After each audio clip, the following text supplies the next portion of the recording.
Here comes the first slide.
Bonnie says you need to fix your hat.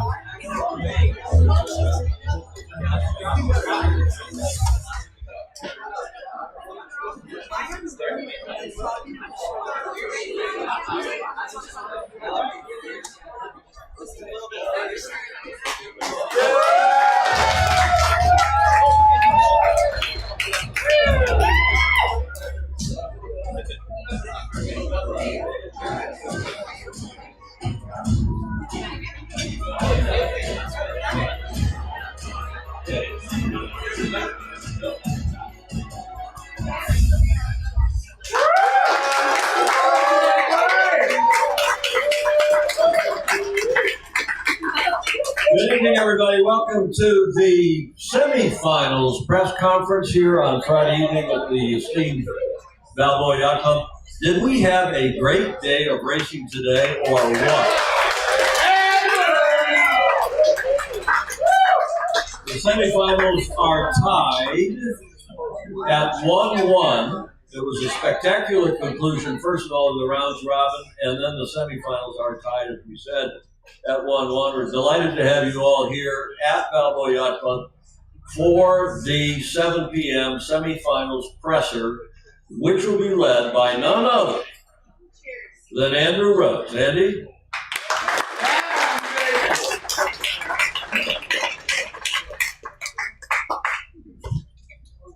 How was your day, Andrew? Well, any day I can sit next to you all day is a good day, Tom. And Matt Whitfield. Seriously. Matt Whitfield. The hospitality on the Bretschker boat on Adios with Peter. Yeah, the only, as you may have heard, there's a writers and actors strike here in Southern California. But we, of course, are a professional media team. So the only person that was working that was not on strike was our craft services director, Kari Bretschker, who provides unbelievable food and beverages to us all day. The rest of us are of the talent. We were, I guess, scabs today. We were working out of. The union would not have approved. What did you think of today's racing? We expected when 6 boats were still in contention, 6 or 7 for 3 spots until the last race. We knew it was going to be pretty special, and it was interesting. The first 2 races, the semifinals, were pretty much blowouts by one team, and then the other teams came back and tied it up. So I'm ecstatic. This is awesome. And what do you think will happen tomorrow? I think the boats will be out there racing, and something will happen. One can only hope. And just to review what we're doing tomorrow, and we'll do this maybe at the end of the show, but we go live again tomorrow with the 0900, what do we call that? Come on, Cole, what do we call that show? The morning show at 0900 tomorrow. We hope you'll join us for that. That's Christine Driven, and it's Dr. Don or Ryan, who's doing Ryan Davidson. Are you here, Ryan? Hey!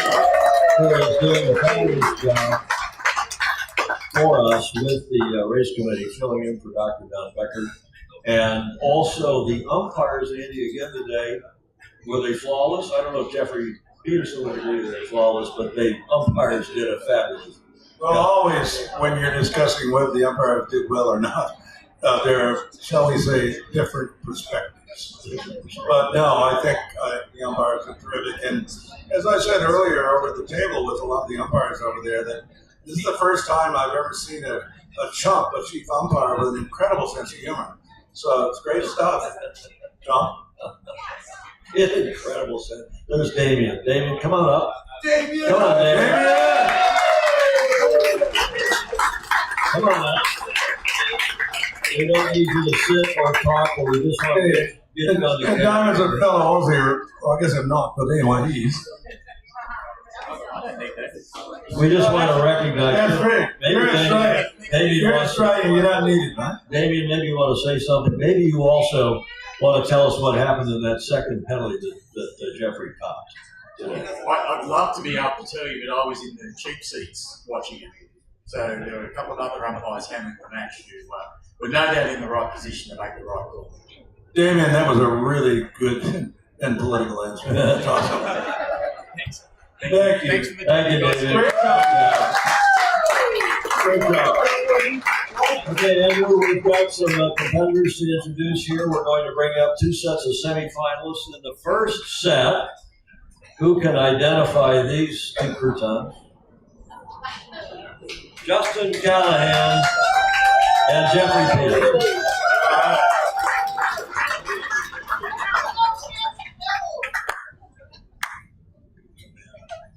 See, they even came up in the right order. Andrew, take it away. So, Justin, you were just telling me that you were basically, some of the things you did there, got pounded in the first race and then came back. You were just trying to please me. Is that true? Yeah, I just try to make you seem as right as possible. All right.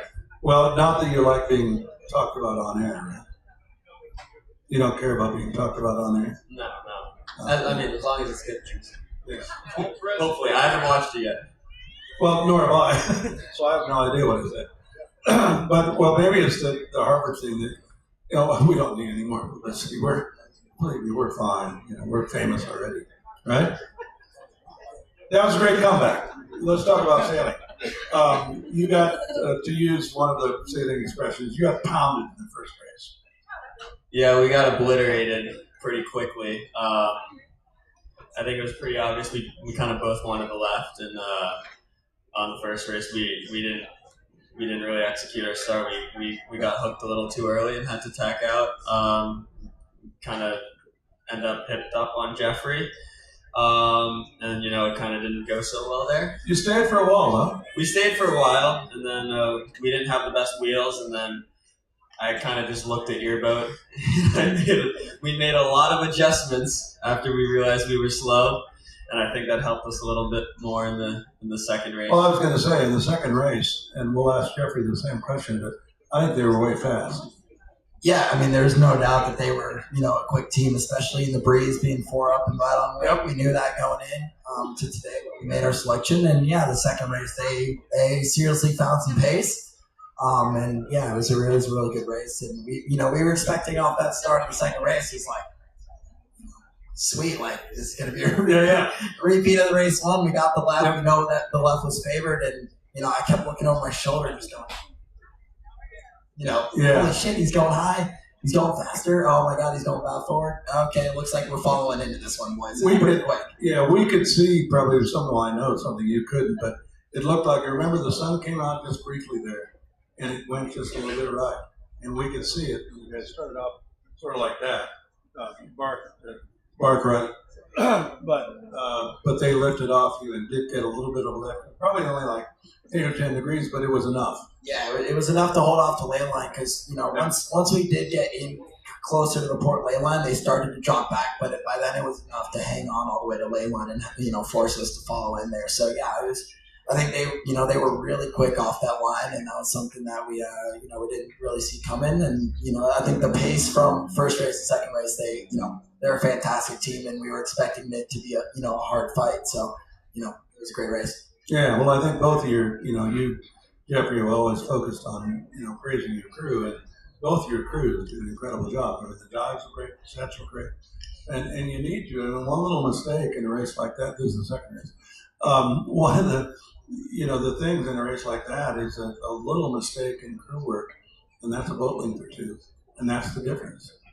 Yeah, I think that was the reason why we didn't get hooked there. Is we had 3 people in the straps right away. Just I almost lost my cool a little bit because I really thought we were about to get can't hooked. confirm Justin did lose his cool. He was hike, bleep, hike.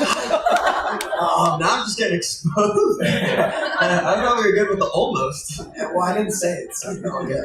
Well, Jeffrey, we know you're mean, but I am so shocked that Justin would say anything like that to his crew. I think Jeffrey's making up stuff now. I don't remember what anything he said. We had 3 people in the straps. I didn't say a single word. They knew what to do, and I think that's why we came out of that mark ahead, and props to them. Justin, I think I just saw your team walk up. We can give them the microphone if we really want to hash it out, see what really happened. One of the great things about this sport in the semifinals is the competition continues when they're up here. And I don't know, I think it's still a damn close race. So Jeffrey, you had a couple fouls today, and we won't discuss whether they were all justified and stuff. Are you, we know that you're a very aggressive match racer, and I was too. I love that. I can't imagine match racing without being aggressive. Do you think occasionally when you know that you're sort of faster and doing really well, did you get too aggressive, do you think, in the last couple of days? Well, to start with the first part of that question, we had a lot of fouls today. We had, up until today, we had only had 2 penalties in, however many races that we sailed. And then today we had 4 penalties. I think today all 4 were deserved. I think we earned all 4. I wouldn't say, I think they were great umpire calls. Whether or not you want to argue the last one, it was a tough situation, and we decided to roll the dice, and we got it wrong. But, I think, look, you're referencing the last penalty where we got a double on the way line where we tried to go for the pump. We thought we had it. We didn't have it. But in our mind there, it was, we were trailing with a penalty. Justin had a piece of us. It was either we get him to flick on lay line, we take the lead, or we get another penalty. And, maybe we engage on the down and whatnot. But we were pretty confident that we had it, and we just didn't have it. We gave him a little love tap, and, the umpires decided that it was our fault. We said, it was a rule 16. By that much. And, I think we earned it. I think we were a little aggressive. I think we got caught, not really being used to being behind. Quite honestly, we won a lot of races, and, to keep it lighthearted on the downwind, Max Brennan looked to our bowman, Enzo, who this is his first match racing regatta ever, and said, this is what it feels like to lose a match race. So excuse me, Andy, there was a collision when you... It was a little love tap, just to show our affection for Justin and his team. Well, We loved it. When I told you yesterday that in my match racing career I never hit a boat, well, we did some love taps. We just never T-boned anybody. You raise a good point, and that's why Jeffrey is doing so well in this regatta. Is risk reward is always something in your mind, right? And so at that point, Justin's doing very well, and they're right there, and they need to do more. And so you'll take a little more risk in some of those moves than you otherwise would. So no worries. I think it's just, you guys, it's so great to see the match racing you guys were doing. The first race sort of sucked, Justin. But the second race, you guys were, you're at the top of your game, and it's awesome. And it's the semis that we expected. So, all right? Anything else to say? Justin may want to respond to your comment about his first match. Well, I'm a little worried now. Everybody's so talented. Responding to my comment makes me look bad. So, anyway, go ahead. I don't know. I told Jeffrey 2 days ago, we were driving, and he was a great man, taking me home every night, just being a nice guy, dropping me off. I've been driving him home every day after racing. If he wins the next one, I'll bet you get dropped up in an interesting place. Yeah, I might get you somewhere else. Yeah. But I said, hey, if we make it to the semifinals, don't pick us. We're gonna give you, a run for your money. And I said I'll take it personally. But no, in all seriousness, Jeffrey and Max and Enzo have done a lot for our whole team sailing this boat for the first time, and for the last 2-3 weeks, I've been hounding him with questions, and he's been nothing but supportive and helpful. So we can't be more appreciative than that. So we're super helpful. We're super thankful for that. All right, thank you guys. Thank you. Andrew, are we ready for the next pair? Yeah, I just think, I want to go back to what you said, Tom, tonight, is that kind of sportsmanship, that's what we expect of the great one design classes in the world and in the Governor's Cup. That, you help the guys that are from Harvard. But no, those with more experience help the other guys. If you're really confident in your ability in this stuff, you're happy to help everybody else because you still think you're better and you gotta believe you're better. Let's have the next two semifinals up here. And the next two semifinals, of course, are, come on up, guys, Morgan Pinckney and Cole Pack.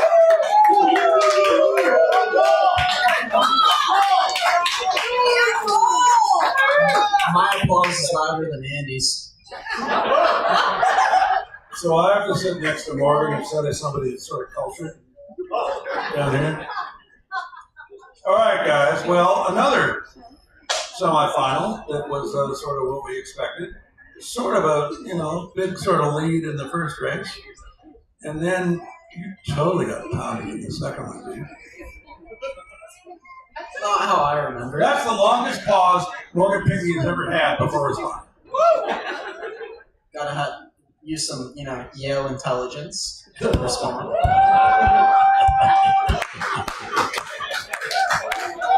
You noticed he got away without responding. Hey, well, I don't think you would have a response. That Stanford intelligence isn't there. You never respond. Ooh. I didn't want to use too big of words because I thought it would embarrass you. So tell me about the first race. Start with Morgan and then Cole. So Morgan, you really had that was a pretty good race. Yeah, it was pretty phenomenal. Can't ask for much more than, Cole being over, but we'll take it. But that was sort of an unforced error, Cole, wasn't it? Yeah, I think we sort of we tacked over. I closed my eyes and looked across the start line and just prayed that flag would go up, and then. Well, one piece of advice, with about 7 seconds to start, don't close your eyes. Yeah, and then we just kept waiting, and then it went, and we were like, but it was good, and then Morgan was just gone. He had that left and just kept extending, so it wasn't the best from us, but. Well, it was interesting, but both of the first races, the semifinals, were pretty much, pretty large leads. But the second races were far from that. So talk about that. Start with Cole. Talk about the second race. Yeah, the second race, it was similar story with the left. It was just so powerful, and we were lucky enough. We had good speed off the start and held him across to the lay line, and then we got into a little tussle downwind and had spinnakers going down and staying up and all sorts of stuff. So it was good. And, Yeah, I think that last, as you were approaching the gate, when you left Morgan pretty severely, which was totally awesome. And Morgan, I believe you guys took your shoot down briefly. Yeah, it went down. Not in time, but It went down eventually. Yeah. But then what the neat thing is Cole did, and Cole's crew, honest to God, that was great. So you bore away a jibe, perfect jibe. That was awesome, guys. They're sitting right here.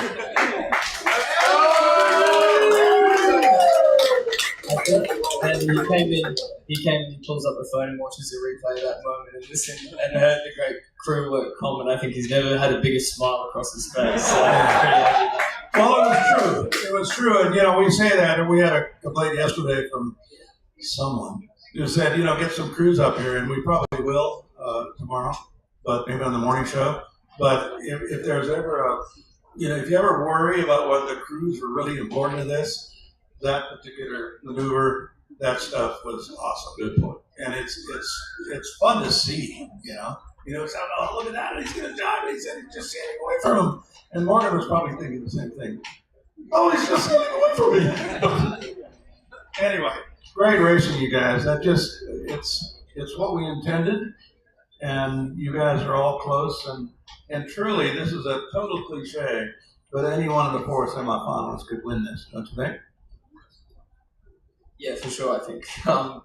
all three of us have done it before, and I think it just proves like how much one Gov Cup experience does for you coming back. It's a whole different thing. So Yeah, Morgan has too, and Justin is the only rookie, and not a rookie at sailing because he's a couple-time national champion in dinghies, but he's new at the Governor's Cup, and it is different without question. Putting a crew together of that size and sailing on these boats. So Justin's sort of he gets the I don't know what's the word for best rookie, without question. And you're here, you're in the semis, and it would have been easy to think that Jeffrey's going to sort of beat him the first way. Well, he did. And oh God, I hope this isn't. But I said we asked online. A couple of people said, well, what's he going to? Tom said, what's Justin's attitude right now? And I don't know if this is true, but I said, I'll bet he's just saying, that was that, and it's over, and we're not thinking about it. Now let's just go get it. And I think all you guys, Morgan and Cole and Jeffrey, I know does. That just, it's like, I guess, the golf tour when you bogey 14 and you're still one shot out of the lead. That was over. That's done, the whole thing. I'm just, I cannot be more impressed with all you guys. Incredible stuff.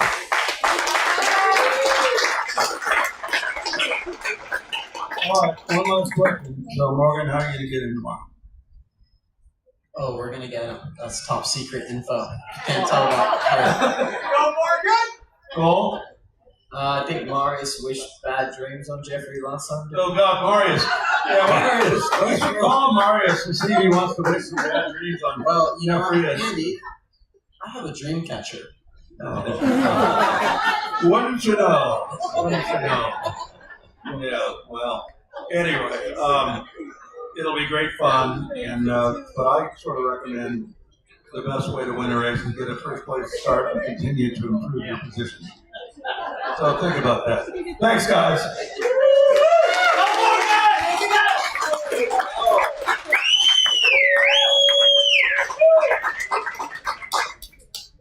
Andrew, anything else for the good of the order? No, I wish I could be sure it was clear tomorrow and the pictures would be better, but the sailing was as good, even though it was overcast pretty much the whole day. The sailing was as good as you can get. I'm excited as hell. I can hardly wait for tomorrow. You guys are awesome. One other point about the whole group, though. You made the point today on the broadcast several times. As to Tommy, I'm just a little as good as Matt Whitfield is, but we know that. But having Tommy Spithill today out of the water, Without question. and his outside Claire Costanza, who sailed in the Governor's Cup 3 times, and we should all wish her happy birthday to you. Happy birthday to you. Happy birthday, dear Claire. Happy birthday to you. That was a great day. And remind me never to sing with a microphone in my hand again. That was great. Thanks, Andy Rose. Good job. And everybody, the live TV continues tomorrow morning at 0900. Then we go live out on the race course again at 11:30. And then tomorrow evening, we're back in here for the finals press conference at 1700, 5 p.m. Pacific. Hope you will join us for that. In the meantime, have a great evening. Ciao for now.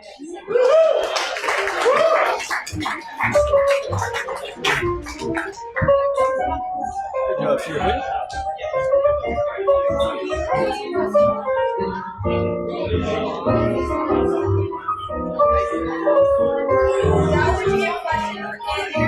I have a question for you. I'm Alex Maycoyd's mom.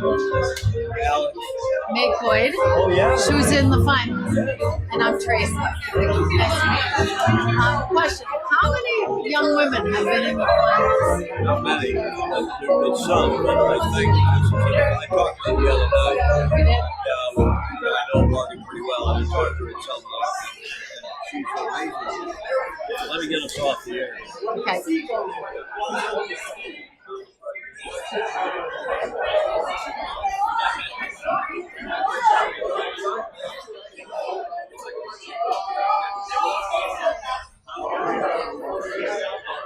Okay.